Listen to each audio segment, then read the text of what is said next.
Ed. Today, Trump's most serious remaining challenger, Ted Cruz, released his list of foreign policy advisors, and it's a real rogues gallery of warmongers and bigots, including Elliott Abrams, who pleaded guilty to keeping information from Congress about his role in the Iran-Contra scandal, and Michael Ledeen, another Iran-Contra figure and namesake of the so-called Ladeen Doctrine. And I'm quoting directly here, every 10 years or so, the United States needs to pick up some small, crappy little country and throw it against the wall just to show the world we mean business. But by far the worst of the bunch, a guy who has no business anywhere near the corridors of power ever, is anti-Muslim conspiracy theorist Frank Gaffney, a man who the Southern Poverty Law Center describes as one of America's most notorious Islamophobes. Gaffney believes the Obama administration and large parts of the U.S. government are fronts for the Muslim Brotherhood, accusing such figures as Supreme Court Justice Elena Kagan, Hillary Clinton aide Huma Abedin, and Republican anti-tax fanatic Grover Norquist of promoting Sharia law. Gaffney's organization, the Center for Security Policy, is responsible for the bogus polls cited by Donald Trump himself in justifying his proposal to ban Muslims from entering the U.S., an idea that now appears to have gone mainstream in the Republican electorate. According to exit polls, around 2/3 of the voters in this past Tuesday's Republican primaries said they support banning Muslims from the country. As Gaffney sees it, Islam is less a religion, protected by the First Amendment, than a militant political plot to take over the U.S.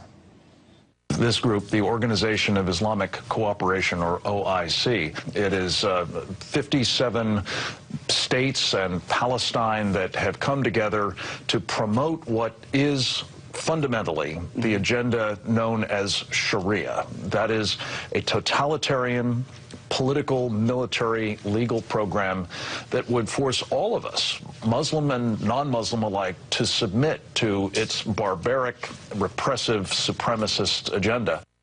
With advisors like that, you almost wish Cruz would just take a page out of Donald Trump's book and just consult himself, or heck, even Donald Trump. I'm joined now by Matt Duss, president of the Foundation for Middle East Peace. Am I being too harsh here, Matt? No, I think you've got it right. As you noted, looking at that list of foreign policy advisors, they seem to run the gamut from Iran-Contra conspirators to anti-Muslim conspiracy theorists. You know, I got to say, if there is a single thing that I found most distressing about this election season so far, it actually isn't Donald Trump. It is the exit polling on this question of banning non-citizen Muslims from the U.S., a policy that would be, you know, absolutely is sort of on its face bigotry, right. Has no grounding in what actual security experts say would make the country safer, it would be a horrible black eye for the U.S. around the world, would inflame all sorts of terrible sentiments towards it. And this is now a real, strongly supported position among Republican voters. Right. This is a serious problem. I think that's what this demonstrates, is that the GOP has a bigotry problem that goes way beyond Trump. The fact is that they've been so obsessed with obstructing and opposing Barack Obama's agenda that they've allowed all of these crazy ideas to kind of germinate and grow.